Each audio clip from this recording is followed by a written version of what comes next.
എല്ലാ വിദ്യാർത്ഥികൾക്കും പുതിയൊരു വീഡിയോയിലേക്ക് സ്വാഗതം. ഈ വർഷത്തെ കേരള യൂണിവേഴ്സിറ്റി ഡിഗ്രി കോഴ്സുകളിലേക്കുള്ള കമ്മ്യൂണിറ്റി കോട്ട അലോട്ട്മെൻറ്റ് പ്രസിദ്ധീകരിച്ചു. വിദ്യാർത്ഥികൾക്ക് admissions.keralauniversity.ac.in/fyugp 2024/index.php എന്നുള്ള വെബ് പേജ് വഴി നിങ്ങൾക്ക് നിങ്ങളുടെ റിസൾട്ട് അറിയാവുന്നതാണ്. വിദ്യാർത്ഥികൾക്ക് ഈ ഒരു കമ്മ്യൂണിറ്റി കോട്ട റിസൾട്ടുമായി ബന്ധപ്പെട്ട് നിർദ്ദേശം നൽകിയിട്ടുണ്ട്. ജസ്റ്റ് ആ ഒരു ലിങ്കിൽ ക്ലിക്ക് ചെയ്ത് അപ്പോൾ നിങ്ങൾക്ക് ഒരു PDF ലഭിക്കുന്നതാണ്.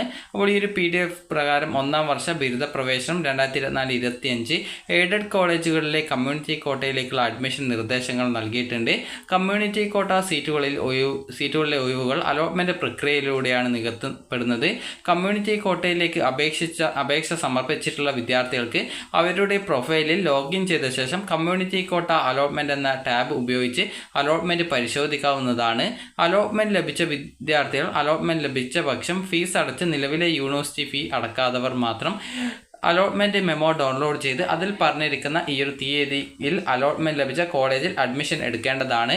ജൂലൈ 18, 19 തീയതികളിലായിട്ടാണ് കോളേജിൽ പ്രവേശനം നേടേണ്ടത്.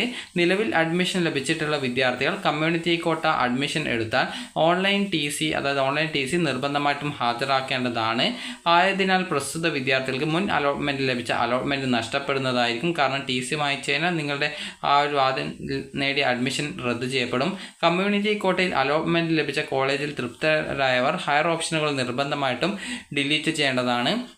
കമ്മ്യൂണിറ്റി കോട്ടയിൽ അലോട്ട്മെൻറ്റ് ലഭിച്ച വിദ്യാർത്ഥികൾ പ്രസ്തുത കോളേജിൽ അഡ്മിഷൻ എടുത്തിട്ടില്ല എങ്കിൽ അവരെ തുടർന്നുള്ള കമ്മ്യൂണിറ്റി കോട്ട അലോട്ട്മെൻറ്റിലേക്കും ഒരു കാരണവശാലും പരിഗണിക്കുന്നതല്ല എന്നുള്ളത് പ്രത്യേകം സൂചിപ്പിച്ചിട്ടുണ്ട്. അതുപോലെ നിലവിൽ അഡ്മിഷൻ എടുത്തവർ കമ്മ്യൂണിറ്റി കോട്ടയിൽ ലഭിച്ച കോളേജിൽ തൃപ്തരല്ലെങ്കിൽ നിലവിലെ അഡ്മിഷനിൽ തന്നെ നിങ്ങൾക്ക് തുടരാവുന്നതാണ്. എന്നാൽ അവരെ തുടർന്നുള്ള കമ്മ്യൂണിറ്റി കോട്ട അലോട്ട്മെൻറ്റിലേക്ക് പരിഗണിക്കുന്നതല്ല. അതുപോലെ തന്നെ കമ്മ്യൂണിറ്റി കോട്ടയിൽ അലോട്ട്മെൻറ്റ് ലഭിക്കുന്ന വിദ്യാർത്ഥികൾ കമ്മ്യൂണിറ്റി കോട്ടയിലെ അഡ്മിഷൻ സമയത്ത് കമ്മ്യൂണിറ്റി സർട്ടിഫിക്കറ്റ് ഉൾപ്പെടെ എല്ലാ സർട്ടിഫിക്കറ്റും കോളേജിൽ ഹാജരാക്കേണ്ടതാണ്. അപ്പോൾ വിദ്യാർത്ഥികൾക്ക് ഈ ഒരു വീഡിയോ ഉപകാരപ്രദമായിട്ടുണ്ടെങ്കിൽ ലൈക്ക് ചെയ്യുക, ഷെയർ ചെയ്യുക. Thank you for watching.